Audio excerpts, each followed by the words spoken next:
Name something that you cannot put in a curry. Cyanide. Okay, cyanide. എന്തൊക്കെ? To name of your first child. 1, 2. ഓർമ്മ വന്നല്ലോ.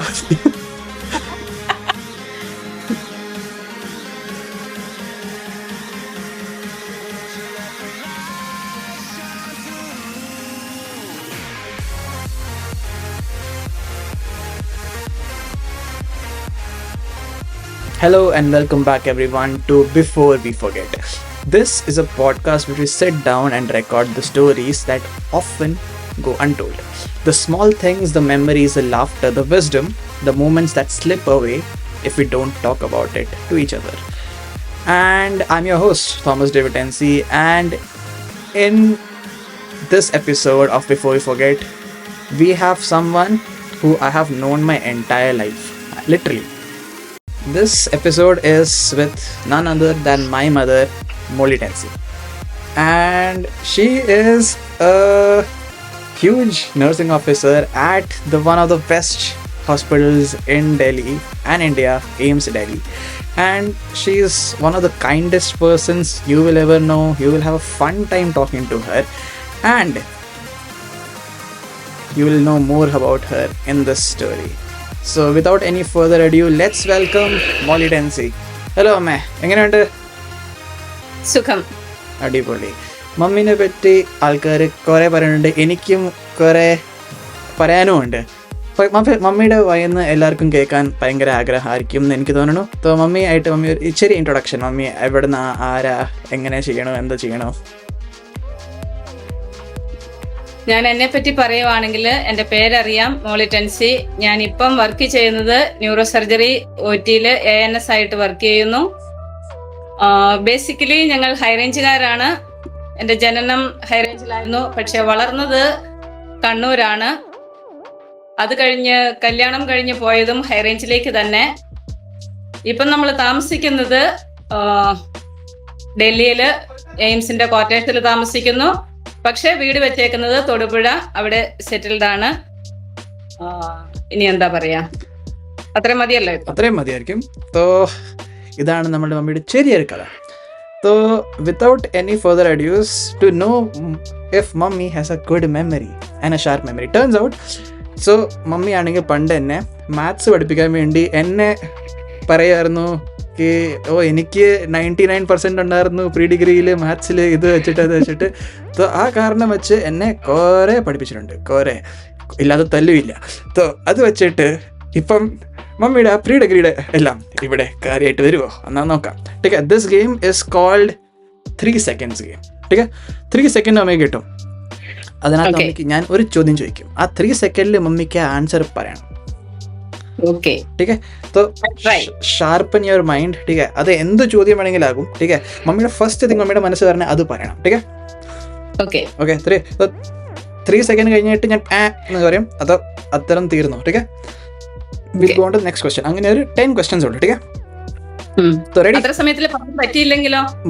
ഒരു point lost. എല്ലാ പോയിന്റിനും മമ്മിക്ക് ഓരോരോ പോയിന്റ് കിട്ടും. ആ പോയിന്റ് വെച്ച് ലാസ്റ്റ് മമ്മിക്ക് ഒരു സമ്മാനം കിട്ടും. ആ സംഭവം നമ്മൾക്ക് ഒരു അറിയത്തില്ല, അത് ലാസ്റ്റ് നമ്മൾ ഡിസൈഡ് ചെയ്യും. ടീക്കെ, ഓക്കെ. ഇതെന്ന് പറഞ്ഞ 3 second ഗെയിം. റെഡി? ഓക്കെ. ടീക്കെ, first question. Name a fruit that is not round. Mango. Okay, good. Name a bird that doesn't fly. താറാവ്. Oh, good. Okay. Okay, ഇത് ഇച്ചിരി സ്കേറി ആട്ടോ. Okay, 3, 2. Name of your first child. 1, 2, 3. ഓർമ്മ വന്നല്ലോ. Okay, fine. ടീക്കെ, next. Name a word that rhymes with അമ്മ. 2, 3. പോയി. ടീക്കെ, next. അത് കഴിഞ്ഞിട്ട് വരുന്നത് name something that you cannot put in A curry.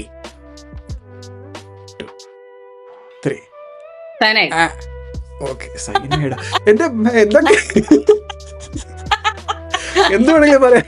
Cyanide.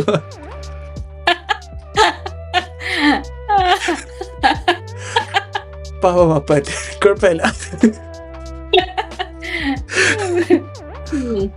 ചെരുപ്പ് വേണമെങ്കിൽ പറയായിരുന്നു, പാത്രം വേണമെങ്കിൽ പറയായിരുന്നു. പക്ഷെ കുഴപ്പമില്ല. സൈനൈഡ്. ഓക്കെ, ആരും കേട്ടില്ല. ഓക്കെ, പിന്നെ നമ്മളുടെ next question. What is liquid that's not water? 1 2. What is liquid? That is Daru. not. Okay, fine. പിന്നെ നെക്സ്റ്റ് പറയണത്, name A boys name that starts with K. 1 Kannan. Okay. 3. Okay, next question. Name something that you wear but should not eat. 1 Pant. Okay, fine. പിന്നെ next question. ठीक है. Name a color that sounds like a fruit. 1 2 3. Blue. Fruit ഏത് fruit അമ്മ blue ആയിട്ടുള്ള? Blueberry. അത് blueberry എന്ന് പറയണം. ഓറഞ്ചാ correct answer. എന്നാ അമ്മ എങ്ങനെ പ്രീ ഡിഗ്രി ഒക്കെ ഇങ്ങനെ 99% പ്രീ ഡിഗ്രി ഇങ്ങനെയാണ് കിട്ടിയ? പിന്നെ പ്രേക്ഷകരെ 10th ഇതൊക്കെ കൊണ്ടുവന്നിട്ട് ഈ തിങ്കൾ സിമ്പിൾ ആൻസർ ചെയ്യാൻ പറ്റാത്ത. കുഴപ്പമില്ല. നമ്മളുടെ നെക്സ്റ്റ് ചോദ്യം ഇച്ചിരി ടഫാ. 3 സെക്കൻഡേ ഉള്ളൂ. റെഡിയാണോ? Say A vegetable that grows underground. 1 Potato. Good. ठीक है. It's your tough question. Name 2 countries in Africa. 1 2 3. ഇത്രയും വലിയ അതുണ്ടായിട്ട് എന്താ ഇത്? കുഴപ്പമില്ല. അത് തന്നെ, ഉഗാണ്ട പറയായിരുന്നു, സൗത്ത് ആഫ്രിക്ക പറയായിരുന്നു, ഈജിപ്റ്റ് പറയായിരുന്നു, സുഡാൻ, നൈജീരിയ. കുഴപ്പമില്ല. 10th geography ഇല്ലായിരുന്നല്ലേ? കുഴപ്പമില്ല. ഇനി നെക്സ്റ്റ് ക്വസ്റ്റ്യൻ. ठीक है, 3 സെക്കൻഡേ ഉള്ളൂ. Capital of Tamil Nadu. 1 2 മദ്രാസ്. 3. ചെന്നൈ അമ്മ. അങ്ങനെ വേണ്ട. ഇപ്പം നടന്നോണ്ട് പോ, എന്റെ കൂട്ടുകാർ തല്ലി അടുക. Okay. Next question. ठीक है. Name 2 food items that are crunchy. 1 2. Chips. Okay. Chips and kurkure. Annan chips തന്നെ അല്ലേ കഴിക്കാൻ? എനിക്ക് കഴിക്കാം. എന്ത് വഴക്ക് കിട്ടിയിട്ടുള്ളത്? Chips Kurkure.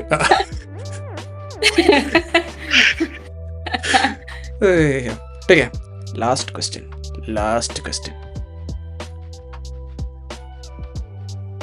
3 board games. Chess. Okay. Caroms. Okay. And caroms. Okay, കുഴപ്പമില്ല. കുഴപ്പമില്ല. ലൂഡോ ഉണ്ട്, സ്നേക്ക് ആൻഡ് ലാഡർ ഉണ്ട്. ഇങ്ങനെയൊക്കെ ആയാലോ? ഇങ്ങനെ fine. You did A really good job. ठीक है. ഔട്ട് ഓഫ് സ്കോർ വെച്ച് നോക്കുമ്പോൾ നമ്മൾക്ക് ഉണ്ട്, out of 12 you have 9 marks. Thank you. അതിൻ്റെ അർത്ഥം ഓൺലി 75% ഉള്ളെന്ന്. 99 വെച്ച് ആള് കുഴപ്പമില്ല, എല്ലാം ക്ഷമിച്ചിരിക്കണം. Okay. And to the most important part that is really awaiting. So നമ്മളുടെ ഇപ്പം ആവശ്യമുള്ള നമ്മളുടെ പോഡ്കാസ്റ്റായിട്ട് ഹൈലൈറ്റ് ആയ ക്വസ്റ്റ്യൻസ്. സോ മമ്മി ആരാ, മമ്മി എങ്ങനെയാ, അതിൻ്റെ ഇടയ്ക്ക് കുറേ സ്റ്റോറീസ് നടന്നു കാണും. അതാണ് നമ്മളിപ്പം കണ്ടുപിടിക്കാൻ പോണേ. ठीक है. ഫസ്റ്റ് ക്വസ്റ്റ്യൻ ആയിട്ട് വരണത്. So mummy, you grew up in a big family with many siblings, right? Now there were moments in your childhood that you felt absolutely chaotic. മൊത്തം കോലാഹലായ ഒരു അവസരം നിങ്ങൾ വന്ന് കാണും ഉറപ്പായിട്ട്. സോ അതിനോട്ട് നമ്മൾ പുറകെ നോക്കിയ ആ അവസരം ഏതായിരിക്കും? അത് ചൈൽഡ്ഹുഡിലെന്ന് പറയാൻ പറ്റത്തില്ല, കുറച്ചുകൂടെ വളർന്ന് കുറച്ചുകൂടെ പ്രായമായി കഴിഞ്ഞപ്പം നമ്മളൊരു യാത്രയുണ്ടായിരുന്നു. അതായത് ട്രീസാമ്മച്ചിയുടെ കല്യാണം കഴിഞ്ഞിട്ട് നമ്മൾ വരുന്ന സമയം. ഓക്കെ. ആ സമയം എന്ന് പറഞ്ഞാല് ഈവനിങ് ടൈമിലാണ് നമ്മൾ അടിമാലിയിൽ നിന്ന് യാത്ര തിരിക്കുന്നത് ഒരു ബസ്സിൽ. നിയർലി 31 ആൾക്കാരുണ്ടായിരുന്നു. അപ്പൊ ട്രീസാമ്മച്ചി ഒഴികെ ബാക്കി എന്റെ എല്ലാ സിബ്ലിങ്സും അവരുടെ ഹസ്ബൻഡും അവരുടെ പിള്ളേരും എല്ലാവരും ഉണ്ട്. അപ്പൊ അവിടുന്ന് കഴിച്ച ഭക്ഷണത്തിന്റെ ആണോ എന്തോ ഒരു കാരണം കൊണ്ട് രാത്രി കുറച്ചായി കഴിഞ്ഞപ്പോഴത്തേക്ക് എല്ലാവർക്കും വയറിലൊരു ഡിസ്കംഫോർട്ട് തുടങ്ങി. പക്ഷെ ആരും അത് പറയാൻ കൂട്ടാക്കുന്നില്ല. എല്ലാവർക്കും ഒരു നാണക്കേട് പറയാൻ. സന്തോഷം അത് പറയാൻ പോലെ. അപ്പൊ അന്നേരം അതൊരു വലിയൊരു എന്താ പറയുന്നത്, ഒരു വിഷമവും ബുദ്ധിമുട്ടൊക്കെ ഉള്ളതാ. പക്ഷെ പിന്നീട് ഓർക്കുമ്പോഴാണ് അതിന്റെ രസം, അതിന്റെ ചിരി. ഇപ്പോഴും ഞങ്ങൾ പറഞ്ഞ് ഓർത്തോർത്ത് ചിരിക്കുന്ന ഒരു കാര്യം അത്. ആരൊക്കെ കൂടുന്നുണ്ടോ അവരെല്ലാരും പറയും. എന്താ വെച്ചാല് എനിക്ക് തോന്നുന്നത് അത് കോഴിക്കോട്, തൃശ്ശൂര് കഴിഞ്ഞപ്പോ തൊട്ട് തുടങ്ങി. തൃശ്ശൂര് തൊട്ട് കോഴിക്കോട് വരെ ആരും മിണ്ടാതിരുന്നു. കോഴിക്കോടായപ്പോ എനിക്ക് പിടിച്ചു നിൽക്കാൻ പറ്റണില്ല. അപ്പൊ ഞാന് എന്റെ രണ്ടാമത്തെ ബ്രദറ് തങ്കച്ചൻ, അണ്ണൻ എന്നാ ഞാൻ വിളിക്കുന്നത്, അണ്ണനോട് പറഞ്ഞു, അണ്ണാ ഇങ്ങനെ ഒരു പ്രോബ്ലം ഉണ്ടെന്ന് പറഞ്ഞു. അണ്ണൻ അന്നേരം പറയാ, കുറെ നേരമായിട്ട് ഞാനും ഇത് തന്നെ മനസ്സിലോർത്തോണ്ടിരിക്കും, ആരും പറയണില്ലല്ലോ എന്ന് വിചാരിച്ച് ഞാനും പറഞ്ഞില്ല. എനിവേ ഏതായാലും സൈഡില് ഇപ്പം ആൾക്കാരൊന്നും ഒത്തിരി ഇല്ല. രാത്രി എനിക്ക് തോന്നുന്നു ഒരു 12 മണിയൊക്കെ കഴിഞ്ഞു. ആ സമയത്ത് റോഡ് സൈഡിൽ വണ്ടി ഒതുക്കി, ഡ്രൈവറോട് പറഞ്ഞു വണ്ടി ഒതുക്കി. ഡ്രൈവർ അടക്കം എല്ലാവരും അടുത്തടുത്ത് പോയി ഇങ്ങനെ ഇച്ചിരി ചെറിയ ബുഷസ് ഒക്കെ ഉള്ള ഒരു സ്ഥലം നോക്കിയാ വണ്ടി നിർത്തിയ. എല്ലാവരും പോയി. പക്ഷെ നമ്മുടെ അടുത്ത് ആകെ ഒരു എന്താ പറയുന്ന കുടം പോലെ ഒരു പാത്രമുണ്ട്, വെള്ളം കുടിക്കാൻ വേണ്ടി കൊണ്ടുപോയതാ. അതിനകത്ത് കുറെ വെള്ളം ഉണ്ടായിരുന്നു. ഏതായാലും ആ വെള്ളം കൊണ്ട് ഓരോരുത്തർ കഴിഞ്ഞവര് അടുത്ത ആൾക്ക് കൊണ്ട കൊടുക്കുക. അപ്പൊ കുറച്ചു സമയം കഴിഞ്ഞപ്പോ ഈ വെള്ളം തീർന്നു പോയിട്ട് പോയി കഴിഞ്ഞ് ഫ്രീ ആയിട്ടുള്ള ആൾക്കാര് 2 പേര് ഇങ്ങനെ നോക്കുക എവിടെ വെള്ളം കിട്ടും. അപ്പൊ ഇച്ചിരി അടുത്ത് ഒരു വീട് കണ്ടു. അവിടെ പോയി ഏതായാലും വെള്ളം കോരി കൊണ്ടുവന്ന് എല്ലാവരും സമാധാനത്തോടെ ഒരു 1/4 മണിക്കൂർ കഴിഞ്ഞപ്പോഴത്തേക്കും യാത്ര ചെയ്ത് പിന്നെ വീട്ടിലെത്തുന്നിടം വരെ ആർക്കും ബുദ്ധിമുട്ടൊന്നും ഉണ്ടായില്ല. പക്ഷെ എല്ലാവരും, അതായത് പറയാൻ ആഗ്രഹിച്ചു, പക്ഷെ പറയാൻ പറ്റാതെ എന്തോ നാണക്കേട് വിചാരിച്ചു എന്തോ ഇരുന്നു. പക്ഷെ ഞാൻ അതിനകത്ത് ആദ്യം പറഞ്ഞു ഇങ്ങനെ, അത് കാരണം എല്ലാവരും പോയി, സംഗതി നടന്നു. അത് കഴിഞ്ഞ് വീട്ടിലെത്തിയപ്പോ പിറ്റത്തെ ദിവസം ക്ഷീണം തീർന്നു കഴിഞ്ഞ് പിന്നെ എല്ലാവരും ഒന്നിച്ചിരുന്ന് വർത്താനം പറയുമ്പോഴാണ് ഇതിന്റെ ആ ഒരു എന്താ പറയുന്നേ, ഒരു കോമഡി. അല്ലെങ്കിൽ അന്നേരം അതൊരു സങ്കടവും ദുഃഖവും വിഷമവും ഒക്കെ ഉള്ളതാ. പക്ഷെ പിന്നെ ഓർക്കുമ്പോ ചിരിയാ. ഹൈവേയുടെ സൈഡിലാണ് എല്ലാവരും പോയത്. ഒരു മറക്കാൻ പറ്റാത്തതോ എന്നാ ഒരു രസമുള്ള ഒരു സംഭവം. അടിപൊളി. ഇത്രയും കോലാഹലം ഞാൻ വിചാരിച്ചില്ല. പക്ഷെ എന്താ സന്തോഷം അല്ലെ, എത്ര സന്തോഷം. ഇപ്പൊ ഓർക്കുമ്പോ സന്തോഷം. അടിപൊളി. ഇത്രയും കെയോസ് നമ്മൾക്കൊക്കെ ഇങ്ങനെ പറ്റിയിട്ടില്ല. അതിനേക്കാളും കൂടുതൽ പറ്റിയിട്ട് ആർക്കറിയാം, പറ്റാതിരിക്കട്ടെ. അങ്ങനെ അടിപൊളി സ്റ്റോറി. ഇനി നമ്മുടെ next part of life, that is nursing life. Okay, so during your nursing life, especially when you were in your early stages, people always said you were very strict, very disciplined. അത് എനിക്ക് തല്ല് കിട്ടുമ്പോൾ എനിക്ക് മനസ്സിലായിരുന്നു mummy ഭയങ്കര സ്ട്രിക്റ്റും disciplined ആണെങ്കിൽ. But has there been a moment where you just joined and something happened and it's out of control? അങ്ങനെ എന്തെങ്കിലും പറ്റിയിട്ടുണ്ടോ? പറയുക. അങ്ങനെ ഒരു സംഭവം ഉണ്ടായത്, ഞാന് എയിംസിൽ ജോയിൻ ചെയ്ത സമയം ആദ്യം ജോയിൻ ചെയ്തു, OT-യിൽ ജോയിൻ ചെയ്തു. അത് കഴിഞ്ഞ് വെക്കേഷന് പോയിട്ട് തിരിച്ചു വന്ന് ജോയിൻ ചെയ്യുമ്പോ എന്നെ പോസ്റ്റ് ചെയ്തത് ICU-ലാണ്. ICU posting. അപ്പൊ ഞാൻ ICU എക്സ്പീരിയൻസ് എനിക്കില്ല. വെന്റിലേറ്ററുമായിട്ടുള്ള എനിക്ക് അത്രയും അറിയത്തില്ല. കാരണം നമ്മൾ OT-ക്കകത്ത് ചെയ്യാന്ന് പറഞ്ഞാൽ നമ്മൾ പേഷ്യന്റുമായിട്ടല്ല, നമ്മൾ ഇൻസ്ട്രുമെന്റുമായിട്ടുള്ള ഒരു കോണ്ടാക്റ്റാ ഉള്ളത്. അത് കഴിഞ്ഞ് ഈ ICU-ൽ ചെന്നപ്പം എനിക്ക് കിട്ടിയ പേഷ്യന്റ് അത് ഓൾറെഡി ഒരു ഡെഡ് പേഷ്യന്റാ. I mean 1 dead body, just declare ചെയ്തിട്ടേക്കുന്ന ഒരു ബോഡി. എനിക്ക് ആ പേഷ്യന്റിന്റെ ആഫ്റ്റർ ഡെത്ത് ഉള്ള എല്ലാ ഫോർമാലിറ്റീസും ചെയ്യണം. പക്ഷെ I don't know what to do. Okay. ഞാൻ പഠിച്ചെടുത്ത് എങ്ങനെയാന്ന് വെച്ചാല് നമ്മൾ തന്നെ ഡ്രസ്സൊക്കെ ഇടിയിപ്പിച്ച് നമ്മൾ പാക്ക് ചെയ്യുക ചെയ്യുന്നത്. ഇവിടെ എന്ന് പറയുമ്പോൾ ഇതൊരു പ്രീമിയർ ഇൻസ്റ്റിറ്റ്യൂട്ട് ആണ്, ഒരു ഗവൺമെന്റ് ഹോസ്പിറ്റലാണ്. അപ്പൊ അതിന് ചില പർട്ടിക്കുലർ റൂൾസ് ആൻഡ് റെഗുലേഷൻസ് ഉണ്ട്. നമ്മള് പേഷ്യന്റിന്റെ പേര്, UHID നമ്പർ, ഏജ്, സെക്സ് ഇതെല്ലാം എഴുതി ലേബൽ ചെയ്യണം. മൂന്ന് സ്ഥലത്ത് നമ്മൾ ചെസ്റ്റിലും ഒന്ന് കാലിലും പിന്നെ പൊതിഞ്ഞ് കഴിഞ്ഞിട്ട് നമ്മൾ നെറ്റിയിലും അതിനെ ഇത് ചെയ്യണം, ലേബൽ ചെയ്യണം. പിന്നെ അതിന്റെ ബാക്കി റിട്ടേൺ വർക്ക് ഒരുപാടുണ്ട്. അപ്പൊ ഈ രാവിലത്തെ സമയമായ കാരണം ആർക്കും ആരെ ഹെൽപ്പ് ചെയ്യാൻ ഉള്ള ഒരു സമയമില്ല. കാരണം എല്ലാവരും അപ്പന പേഷ്യന്റിൽ ബിസിയാണ്. അപ്പൊ ഞാനിങ്ങനെ നിൽക്കാം. എനിക്ക് അത് ചെയ്താൽ മാത്രം പോരാ, അതിന്റെ മുഴുവൻ പണി ചെയ്ത് ഈ പേഷ്യന്റിനെ പാക്ക് ചെയ്ത് മോർച്ചറിയിൽ വിട്ട്, അതായത് അടുത്ത ട്രോളിയിൽ കയറ്റി വിട്ടിട്ട് വേണം ആ ബെഡ് റെഡി ചെയ്ത് വെളിയിൽ വെന്റിലേറ്ററിൽ ഒരു പേഷ്യന്റ് കിടക്കുവാണ്. കാഷ്വാലിറ്റി എന്ന് വന്ന പേഷ്യന്റ് കിടക്കുക, പേഷ്യന്റ്. ആ സമയത്ത് നമുക്ക് ഇവിടെ ട്രോമ സെന്റർ ഒന്നും തുടങ്ങിയിട്ടുള്ള സമയമല്ല. അപ്പൊ എല്ലാ ഹെഡ് ഇഞ്ചറി പേഷ്യന്റും നമ്മൾ അവിടെ എടുക്കുന്നത്.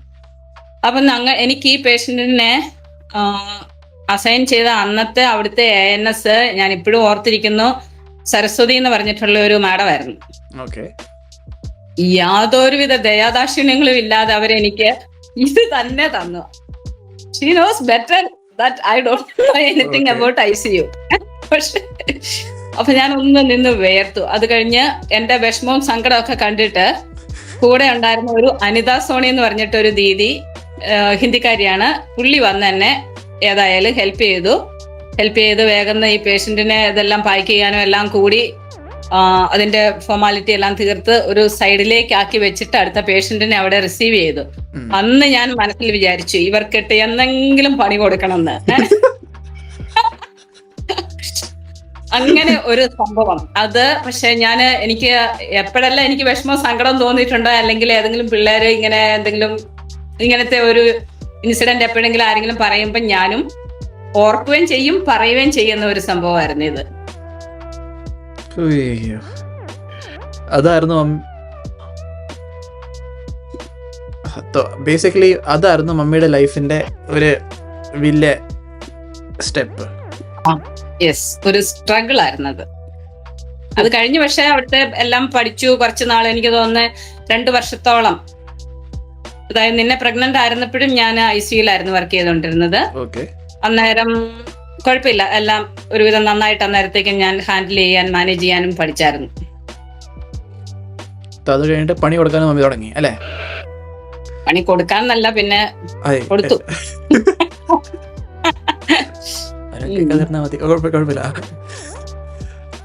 Interesting, very interesting. ഇതൊക്കെ നടന്നായിരുന്നല്ലേ? അതേന്നേ, മമ്മി ഒരു സംഭവം തന്നെ.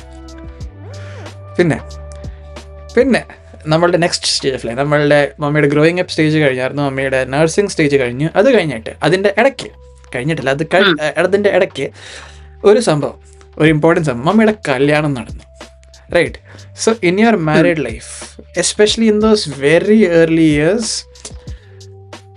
ചിലപ്പം ഒത്തിരി ന്യൂ ആയിട്ടല്ലേ ഇത്. അപ്പോൾ മമ്മിക്ക് ആ സമയം എന്തെങ്കിലും ഫണ്ണി ആയിട്ടോ അല്ലെങ്കിൽ എന്തെങ്കിലും ഇൻട്രസ്റ്റിംഗ് ആയിട്ട് എന്തെങ്കിലും ഓർമ്മയുണ്ടോ? തീർച്ചയായിട്ടും ഓർമ്മയുണ്ടോന്നല്ല, മറക്കാൻ പറ്റാത്ത കാര്യങ്ങൾ. അത് പറയുകയാണെങ്കിൽ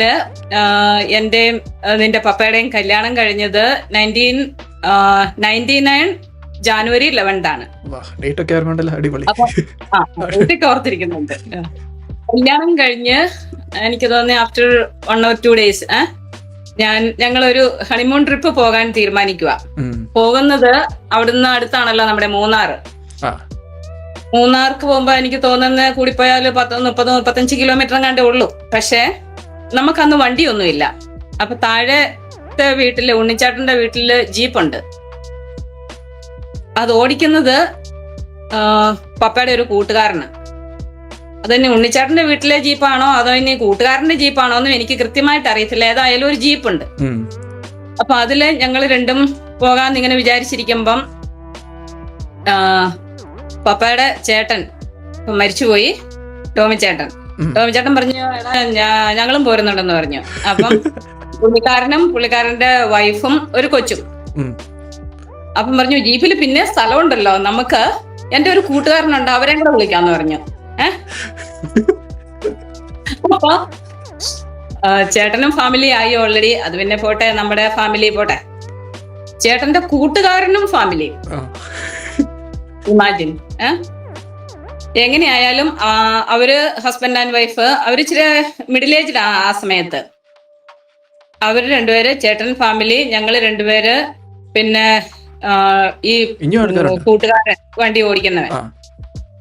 വേറെ ആരെങ്കിലും ഉണ്ടായിരുന്നോന്ന് ഞാൻ ഓർക്കുന്നില്ല. ഇനി ജീപ്പ് ഫുള്ളായിട്ടാണ് പോയത്. അന്നേരം എനിക്കൊന്നും തോന്നിയില്ല, കാരണം നമ്മളും നാട്ടിൻ പുറത്തുകാര്, അവരും അങ്ങനെ. ഓക്കെ, അത് കഴിഞ്ഞ് മൂന്നാർ എത്തിക്കഴിഞ്ഞിട്ട് അടുത്ത സ്ഥലം ഞങ്ങളൊരു ബോട്ടിങ്ങിന് പോയായിരുന്നു. ആ സ്ഥലത്തിന്റെ പേരെന്താന്ന് മറന്നുപോയി, സ്ഥലത്തിന്റെ പേരെന്തെങ്കിലും ആട്ടെ.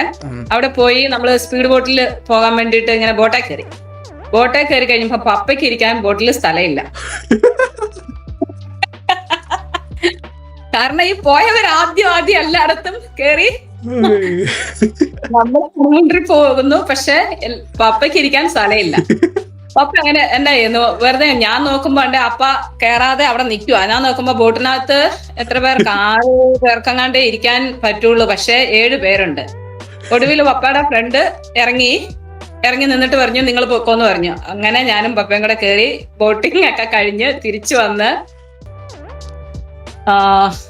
വന്ന് പിന്നെ ഞങ്ങള് ഗാർഡനിൽ കൂടെ ടീ ഗാർഡനും അതിലെല്ലാം പോയി കറങ്ങി തിരിച്ചു വന്ന വഴിക്ക് ഒരു ഫോട്ടോയും എടുത്തു. ആ ഫോട്ടോ ഞാൻ അതിന്റെ ഓർമ്മയ്ക്ക് വേണ്ടിയിട്ട് ഇങ്ങനെ സൂക്ഷിച്ചു വെച്ചിട്ടുണ്ട്. ഇടയ്ക്കിടയ്ക്ക് ഞാനും പപ്പ ഇങ്ങനെ എവിടെയെങ്കിലും പോകുന്ന കാര്യമൊക്കെ പറയുമ്പോ ഞങ്ങൾ ഇങ്ങനെ പറയും, പണ്ട് ഹണിമൂൺ ട്രിപ്പ് പോയ പോലെ ആകണം കേട്ടോ. ഇടയ്ക്ക് ഞങ്ങളിങ്ങനെ അതിനെപ്പറ്റി സംസാരിക്കാറുണ്ട്, ഓർക്കാറുണ്ട്. ഒരിക്കലും മറക്കാൻ പറ്റാത്തതും. ഇപ്പൊ വേറെ ആരെങ്കിലും ഒക്കെ ആയിട്ട് നമ്മൾ സംസാരിക്കുമ്പോ ചിലപ്പോ ഇങ്ങനത്തെ എന്തെങ്കിലും ഇൻസിഡന്റ് പറയുമ്പോ നമ്മൾ ആദ്യം എടുത്തത് ഈ കാര്യം, ഇങ്ങനെയാണ് നമ്മൾ പോയെന്ന്. ഇത് ബേസിക്കലി ഒരു 1.5 ട്രിപ്പ് അല്ലേ ഇത്?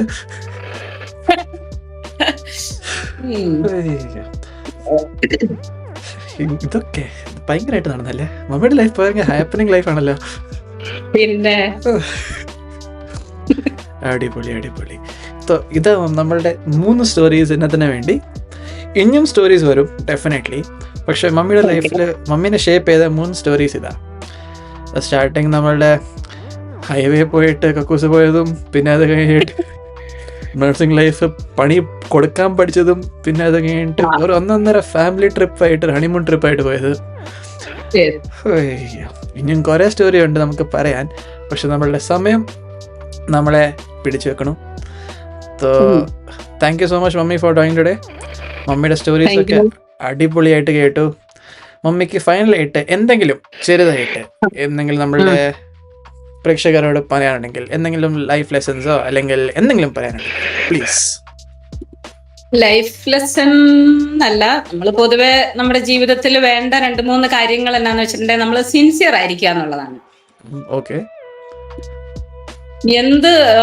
ഇപ്പൊ നമ്മുടെ ഭാഗത്തു നിന്ന് എന്ത് തെറ്റുണ്ടെങ്കിലും എന്റെ കയ്യിൽ നിന്ന് അത് പറ്റിപ്പോയി എന്ന് പറയാനുള്ള ഒരു ചങ്കൂറ്റം, ഒന്നാമത്തെ കാര്യം. അത് തെറ്റാണെന്ന് ആക്സെപ്റ്റ് ചെയ്യുക. എന്റെ ഭാഗത്തു നിന്ന് എന്തെങ്കിലും മിസ്റ്റേക്ക് ഉണ്ടായിട്ടുണ്ടെങ്കിൽ എന്റെ സബോർഡിനേറ്റിനോട് ആണെങ്കിൽ പോലും സോറി, അത് അങ്ങനെ പറ്റിപ്പോയതാ എന്ന് പറയാനുള്ള ഒരു മനസ്സുണ്ടാവണം.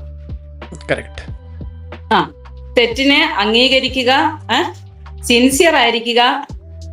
എല്ലാത്തിലും ഉപരി എനിക്ക് പങ്ക്ച്വൽ ആയിരിക്കുന്നതാണ് എനിക്ക് ഇഷ്ടം. അല്ല, ഞാൻ എന്റെ ജൂനിയേഴ്സിനോടും പറയുന്ന ഒരു കാര്യമാണ്, ബി പങ്ക്ച്വൽ. അടിപൊളി. ഇത് ഞാൻ അപ്പനോട് ഫോൺ വിളിച്ച് പറഞ്ഞേക്കാം ഇതൊക്കെ.